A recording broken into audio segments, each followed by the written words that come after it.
की सालों साल कोई औलाद पैदा नहीं हुई, वो दुआ मांगते थे रब्बे हबली मिनस सालिहीन, अल्लाह मुझे सालेह बेटा दे, अल्लाह मुझे नेक बेटा दे।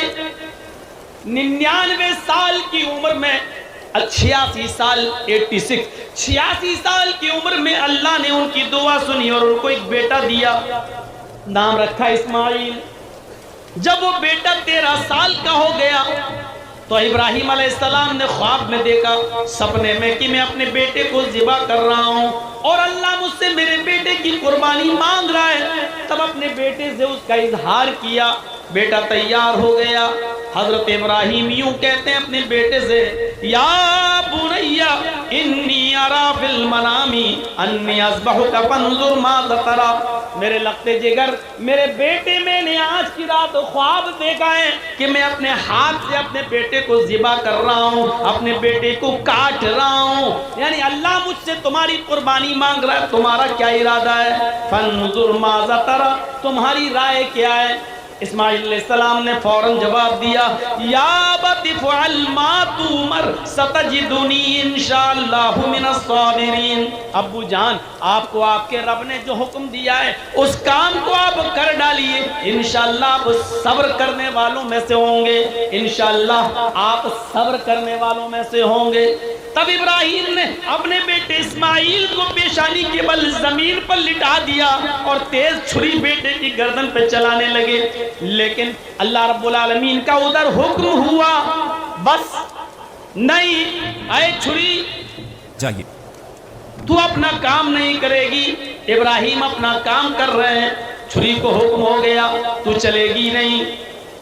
आवाज आई, बस बंद करो इब्राहिम, कद सद्दक़्ता रुया इन्ना कज़ालिका नजज़िल मुहसिनीन। बस करो, तुमने अपने ख्वाब को सच्चा कर दिखाया और मैं नेक लोगों को इसी तरीके का बदला दिया करता हूँ। फिर अल्लाह ताला ने जन्नत से एक दुम्बा भेजा और वो इस्माइल की जगह पर दुम्बा ज़िबा कर दिया गया। मेरे भाइयों, यहाँ शंकर ने गणेश की गर्दन उड़ाई, यहाँ इब्राहिम ने इस्माइल की गर्दन पर छुरी चलाई। वहाँ गणेश कट गए, यहाँ इस्माइल कटे नहीं। वहाँ गणेश को जिंदा रखने के लिए हाथी काटा गया, यहाँ इस्माइल की जगह पर दुम्बा आया है। कितनी धूल जम गई किताबों पर और जमाने गुजरते गए। इस वाक़े को जब हम इस हकीकत की रोशनी में जब तलाश करते हैं तो पता चलता है कि किसी न किसी शक्ल में ये वाक़या कुरान और हदीस की किताबों में मौजूद है, जिसको ये शंकर कह रहे हैं। हो सकता है हमारे यहाँ वही इब्राहिम अलैहिस्सलाम हो, और जिसको ये गणेश कह रहे हो सकता है हम उन्हीं को इस्माइल अलैहिस्सलाम मानते हों, और जिसको ये पार्वती मानते हैं हो सकता है कि हमारे यहाँ वही हाजरा हो। लेकिन हो सकता है कि साथ क्लियर हम भी नहीं करते। इन चीज़ों के सामने देखिए तो पता चलता है कि हकीकत क्या है। ये धूल कौन साफ करेगा? जो किताबों के जरिए चढ़ चुकी है। घर साफ करते हो, कपड़े साफ करते हो, बर्तन साफ करते हो, किताबों पर जो खुराफातों की धूल जम गई है उसे कौन साफ करेगा? अल्लाह ने तुम्हें फिल्टर दिया है, साफ करने की चीज दी है, पाउडर दिया है, और वो है कुरान करीम। इस कुरान करीम की कसौटी पर रखकर उस धूल को साफ कीजिए, हर चीज चमकती हुई सोने की तरह आपके सामने क्लियर होती चली जाएगी। इस्लाम की बुनियाद जिन 5 चीजों पर है, हिंदू धर्म की बुनियाद भी उन्हीं 5 चीजों पर टिकी हुई है।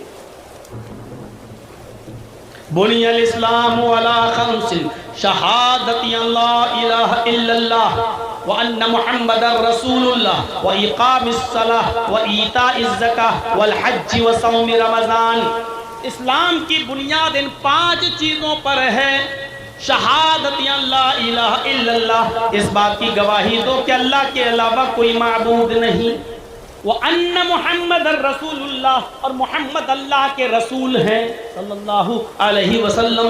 व इकामिस सलाह, और नमाज कायम करो। व ईताइज ज़का, और ज़कात अदा करो। वल हज, और हज करो। व सौम रमज़ान, और रमज़ान मुबारक के पूरे महीने के रोजे रखो। ये इस्लाम की बुनियाद है। इस्लाम की बुनियाद जिन 5 चीजों पर है, महाभारत उसी को यूं कहती है, सनातन धर्मम पंचम वस्तु अस्ति, प्रथमा वस्तु एकम ब्रह्मादित्य नास्ति नास्ति किंचन, द्वितीय वस्तु षष्ठांग कर्तव्या, तृतीय वस्तु दानम दीक्षिता, चतुर्थ वस्तु वरधारी, पंचम वस्तु तीर्थ यात्रा कर्तव्या। यही सनातन धर्म की बुनियाद बताई गई। कृष्ण जी कह रहे हैं अर्जुन, सनातन धर्म 5 चीजों का नाम है। सनातन धर्म 5 चीजों का नाम है। प्रथमा वस्तु, पहली चीज, एकम ब्रह्मादित्य नास्ति नास्ति किंचन, एक ही ब्रह्मा है, दूसरा नहीं, नेह बिल्कुल नहीं, नाना कतई नहीं, किंचन जरा सा भी नहीं। कृष्ण जी अर्जुन से कह रहे हैं, एक ही ब्रह्मांड का रचयिता और रचनाकार है, एक ही ब्रह्मा है, एक ही इस दुनिया का बनाने वाला, क्रिएटर ऑफ यूनिवर्स एक ही है, द्वितीय नास्ते, दूसरा नहीं।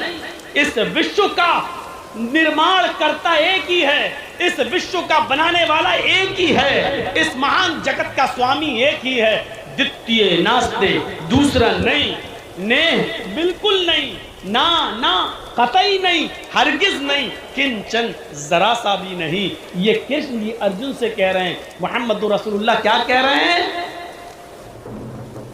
शहादती अल्लाह इलाहा इल्लल्लाह, अल्लाह के अलावा कोई माबूद नहीं। द्वितीय वस्तु साष्टांग कर्तव्य, दूसरी चीज है अर्जुन साष्टांग करो। ये बड़ा अजीब जुमला है। हिंदू लोग आज भी साष्टांग करते हैं, लेकिन उनको खुद नहीं पता ये साष्टांग करते हैं कि 20 टांग करते हैं। सा अष्ट अंग, इसको जब मिलाया जाएगा तो पढ़ा जाएगा साष्टांग। अष्ट के माना संस्कृत में होते हैं 8, सा अष्ट। अब मिलाइए तो पढ़ेंगे साष्ट, सा अष्ट यानी साष्ट, 8 के साथ, 8 के साथ अंग, सा अष्ट अंग, साष्टांग, 8 अंगों के साथ धरती पर रखकर, 8 अंगों को धरती पर रखकर ईश्वर को प्रसन्न करो। 8 अंग जमीन पर रख के कोई बताए? 8 अंग सिर्फ सजदे में होंगे बस, कोई और दूसरी शक्ल है ही नहीं। सजदे में आप जाइए, माथा और नाक कितना है? 2 हाथ कितना? 4, और दोनों घुटना कितना हुआ? 6, और दोनों पैर 8। सा अष्ट अंग। कृष्ण जी कह रहा अर्जुन साष्टांग करो यानी सजदा करो, और खुल के कह दूं नमाज पढ़ो।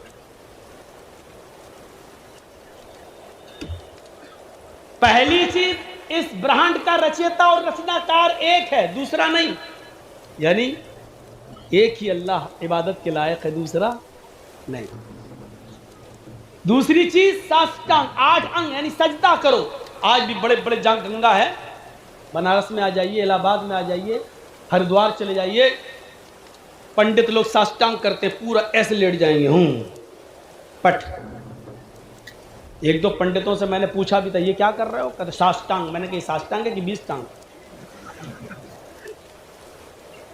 अंग गिनो कितने हैं? तो कहने लगे फिर साष्टांग क्या हुआ? फिर मैंने बताया कि लहर तुम तो अपने जैसी कहोगे, हक बात तस्लीम कर लेना हर किसी के बस की बात नहीं है, जो जल्दी कबूल कर ले। तुम अपनी मीनिंग से देखो, सा अष्ट अंग, साष्टांग का मतलब ही होता है 8 अंगों के साथ, और 8 अंग सिर्फ सजदे के अंदर होते हैं।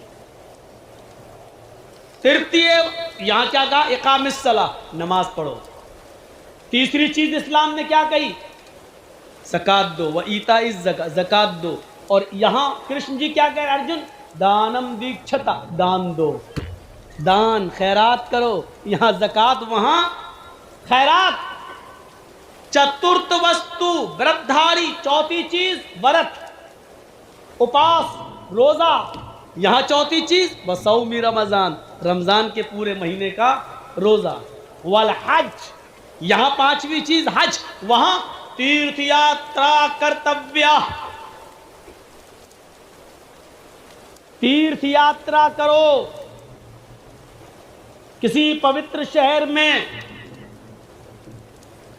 गंगा जलेश्वर भवती, जहां गंगा का पवित्र जल मौजूद हो, ऐसे शहर में चले जाओ जहां गंगा का पवित्र जल मौजूद हो।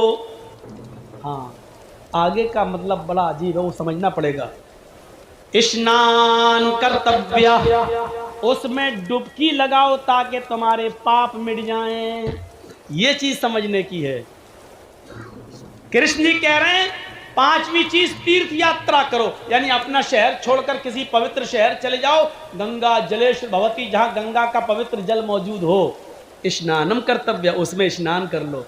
इसी वजह से हिंदू भाई गंगा में डुबकी लगाते हैं ताकि पाप मिट जाएं। चाहे कितने गुनाहगार हो, डुबकी लगाओ, पाप धुल गए। जबकि इसका मतलब यह है किसी ऐसे शहर में चले जाओ जहां गंगा का पवित्र जल मौजूद हो, जहां पानी ऐसा मौजूद हो, और उसमें डुबकी लगाने का मतलब यह कि उस शहर में चले जाओ, गंगा जल में पवित्र शहर में चले जाओ का मतलब यह है कि मक्के में चले जाओ, और डुबकी लगाने का मतलब यह है कि मक्के में दाखिल हो जाओ, यानी हज करो। हमारी हदीस कहती है, नबी अकरम ने फरमाया कि जब कोई हज के मैदान में, अरफात के मैदान में जब हाजी हज करता है और कहता लब्बैक लब्बैक अल्लाहुम्मा लब्बैक, तो गोया कि उसने अपने गुनाहों से अपने आप को पाक व साफ करा लिया है। फरिश्ता आवाज देता है, आए हाजी, आज तुझे अल्लाह ताला ने गुनाहों से बिल्कुल ऐसे पाक व साफ कर दिया जैसे तू अपनी माँ के पेट से आज ही पैदा हुआ है।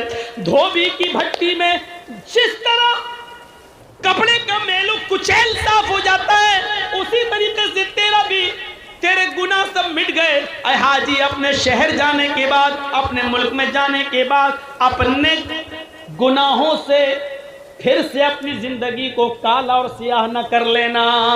तो तीर्थ यात्रा का मतलब यह है कि हज कर लो, पवित्र शहर चले जाओ, वरना डुबकी लगाने से गुनाह माफ नहीं होते हैं। माफ करना, अगर डुबकी लगाने से गुनाह माफ होते और पाप मिटते तो वो फिल्म न बनती, और वो फिल्म में ये गाना नहीं बनता। अगर ये गाने में थोड़ी बहुत भी झूठ होता तो सेंसर बोर्ड उस गाने को पास नहीं करता। वो गाना आज तक चलता है, राम तेरी गंगा मैली हो गई,